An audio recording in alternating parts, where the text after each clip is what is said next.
Ayan. Hindi po, ang galing. Ang galing, guys. Ay, papakita pala ako sa inyo, guys. Dito nabili ko sa TikTok. Eto siya. Yan, kita nyo? Kita nyo yan, guys.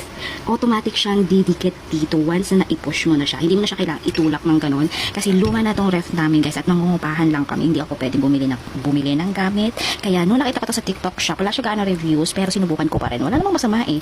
So, ayan nga siya. Ganyan siya. Ayan. Tapos, eto kasi, hindi na siya gaano dumidikit yung kanyang goma. So, tumataas ang bill namin dahil minsan, ayan, nakaawang lang siya ng ganyan. Akala nung gumamit, naisara na, hindi pa pala. So, ganyan siya, guys.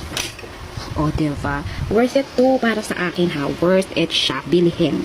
Actually, kakatapos ko lang mag-duty. Excited na ako. Dumating kasi siya kanina. Dinikit ko na agad. Kasi, problema ko talaga tong itong rubber ng ref na to na luma na hindi na siya madikit. So, naghanap talaga ako ng way.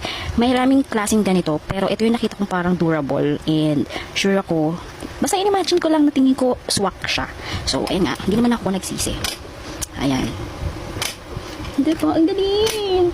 Ang galing, guys.